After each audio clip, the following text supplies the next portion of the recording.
હવે અન્ય સમાચાર વિશે વાત કરીએ તો ગાંધીનગરમાં ક્ષત્રિય સંકલન સમિતિ ફરી એકવાર સક્રિય થઈ છે। ભાજપ સંગઠનમાં રાજપૂત ક્ષત્રિય સમાજને સ્થાન આપવાની રજૂઆત કરાઈ। ગુજરાત રાજ્ય રાજપૂત સંસ્થાની સંકલન સમિતિએ રજૂઆત કરી છે। પ્રદેશ સંગઠનમાં પણ 3 થી 4 ક્ષત્રિય સમાજના હોદ્દેદારોને લઈને રજૂઆત કરાઈ।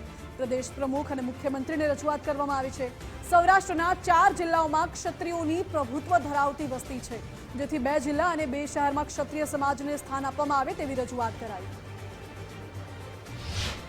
ભારતીય જનતા પાર્ટીમાં સંગઠન નવરત્નનું કામ ચાલી રહ્યું હોય એના માટે આપણે રજૂઆત કરવી, ક્ષત્રિય સમાજને પૂરતું પ્રતિનિધિત્વ મળે અને એના અનુસંધાનમાં અમે 2 દિવસ પહેલાં પક્ષ પ્રમુખને, મહામંત્રીશ્રીને પત્રો દ્વારા રજૂઆત કરી અને આજે માનનીય મુખ્યમંત્રી શ્રી ભૂપેન્દ્રભાઈ પટેલ સાહેબને બંગલે આ મુદ્દાની રજૂઆત કરવા માટે મુલાકાત કરી હતી અને એની સાથે સાથે અમારા જે જૂના પ્રશ્નો હતા એની પણ વાત થઈ હતી।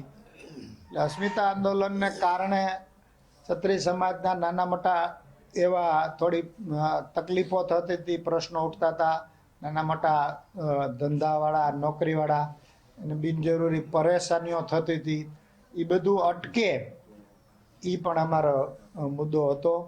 ગાંધીનગર ખાતે સીએમ સાથે સંકલન સમિતિની કોર કમિટીના સદસ્યો સાથે અમે સીએમ સાથે મુલાકાત કરી, જેમાં મુખ્ય મુદ્દાઓ કાકા સાહેબે વાત કરી। એ સિવાય પણ એ બાબતે ચર્ચા થઈ કે અમારી પાસે સામાજિક કાર્યકર તરીકે જે કોઈ મુદ્દા ગ્રાઉન્ડ લેવલના આવતા હોય છે આંદોલન પછી, કારણ કે આપને ખ્યાલ છે કે જે રીતે આંદોલન બને ત્યાં સુધી શિસ્તસભર ચાલ્યું છે, છતાં પણ કોઈ પાર્ટી તરફથી કે નેતાઓ તરફથી અથવા કોઈ કાર્યકરો તરફથી પણ સમાજને અવગણના થતી હોય, સમાજને અન્યાય થતો હોય, વ્યક્તિગત પરેશાની પણ કનડગત પણ ચાલતી હોય એવા અમને રિપોર્ટ મળતા હોય છે, જેની માટે ખાસ અમે આજે સીએમ સાથે રજૂઆત પણ કરીને એમને પણ કીધું કે આપના પણ આવા ધ્યાનમાં કોઈ મુદ્દા આવતા હોય તો આપની ફરજ છે, આ માટે આપ ખાસ ધ્યાન આપો।